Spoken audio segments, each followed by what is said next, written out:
The old jazz hands. Welcome, welcome, welcome. Debs Cooper, global stressologist. Thank you for joining me here today as we talk about the strategies to make decisions for you, not others. Ooh, ooh, ooh, ooh. Decisions for you, not others. Even these titles are insane. Even just some of them, you just go, oh, I can feel that. I can feel that. That whole pressure that goes on in our head because this is really, really, really common.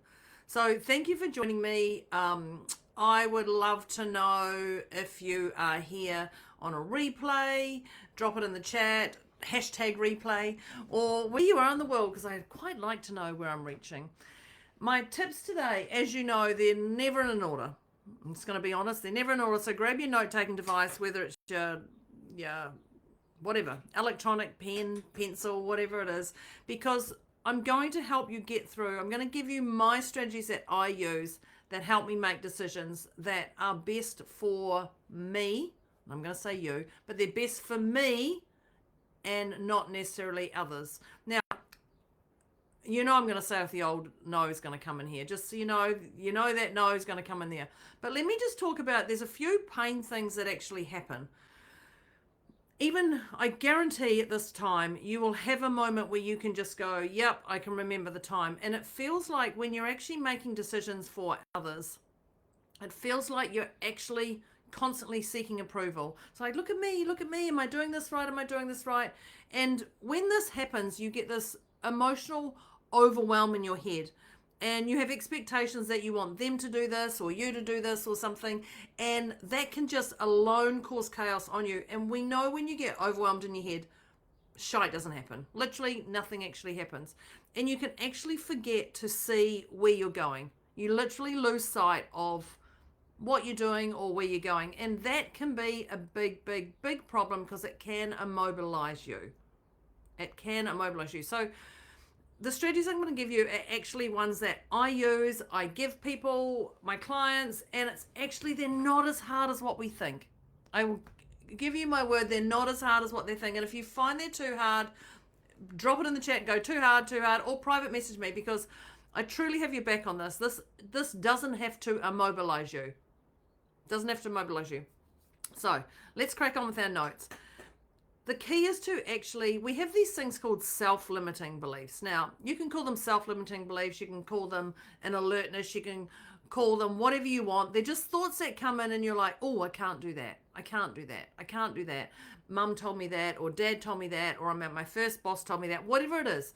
So the society calls them self-limiting beliefs. I just call them an awareness, a light bulb moment.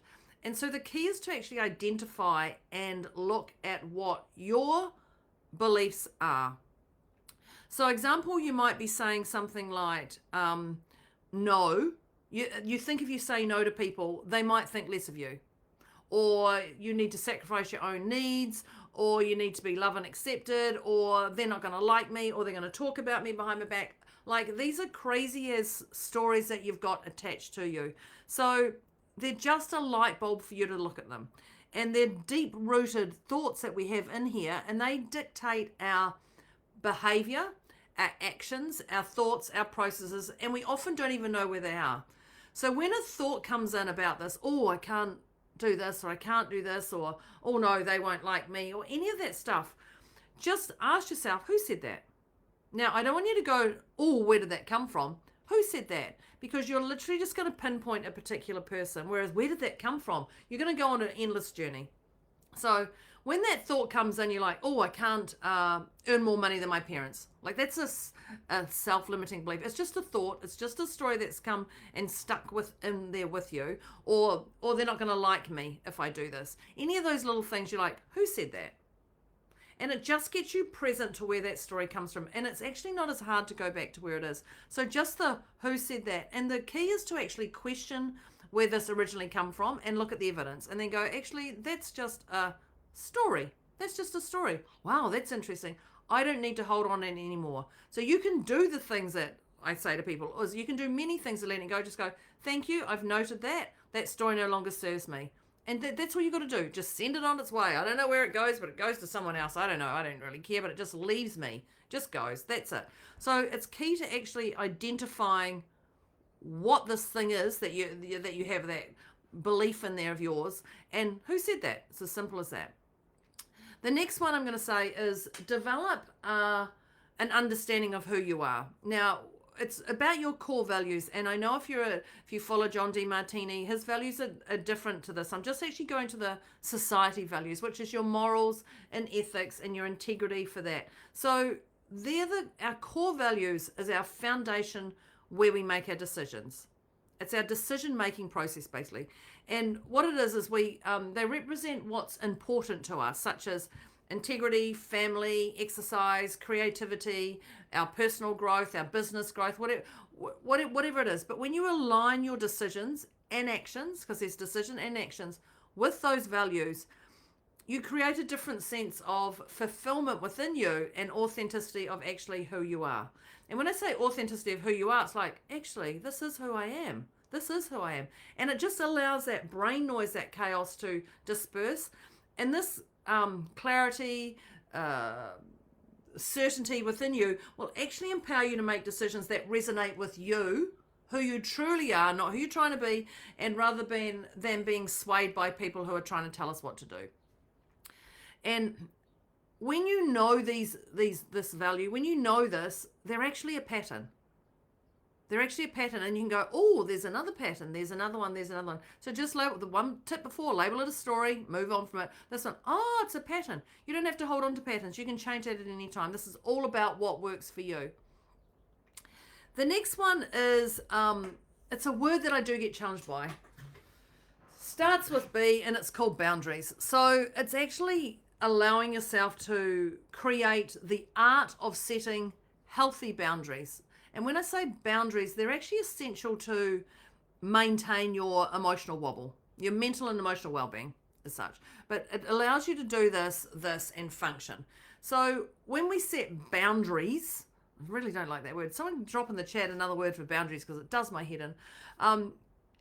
Please know you're not selfish, and you're not uncaring, and you're not self-righteous, and you're not. You're not any of these things. You're just doing what's right for you. Because we have this belief, I talked about this belief, self-limiting belief. We had this belief that if we put our boundaries up, people are not going to like us. People are not going to talk to us. People are going to talk behind our back. Like, seriously? This is just a story. So you're not selfish. You're not uncaring. You're not unthought. You're not thoughtful for the other person. You're not taking them into it has to be what works for you. And if your needs aren't met, you're not going to be able to function in this world. So the key is to ensure that your needs are met, but without compromising your relationships, whether they're business or with yourself or intimate or anything. So healthy boundaries allow you to protect your time, your energy, your space, your thoughts, and this gives you the function to be able to focus on what really matters for you. I know at the start I said no.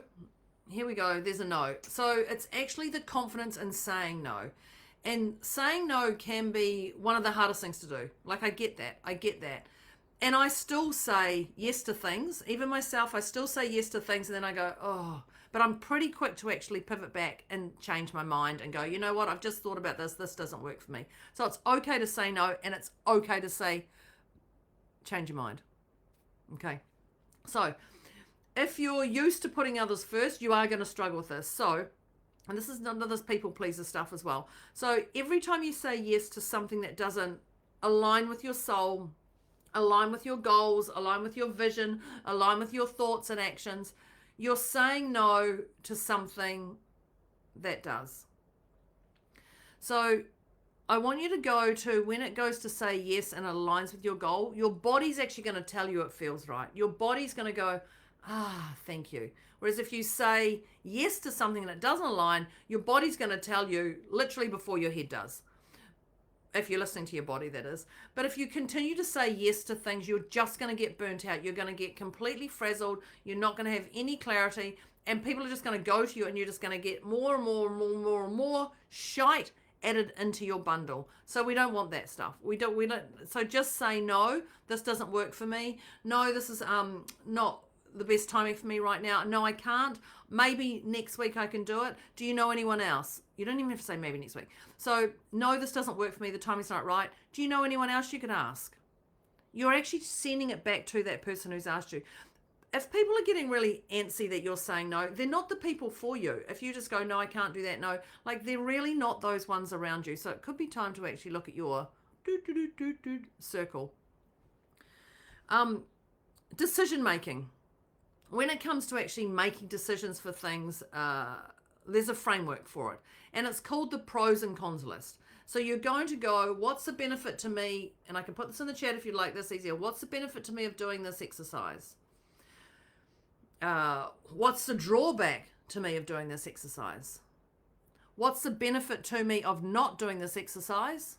What's the drawback to me of not doing this exercise? Now it's 4 columns across, and I want you to go benefit to doing this, drawback to doing this, benefit to not doing this, drawback to not doing this. And you must go across to all 4. Then you go down to the next line and you go across to all 4. And then you go down to the next line. Now, I'm not going to tell you how many to do.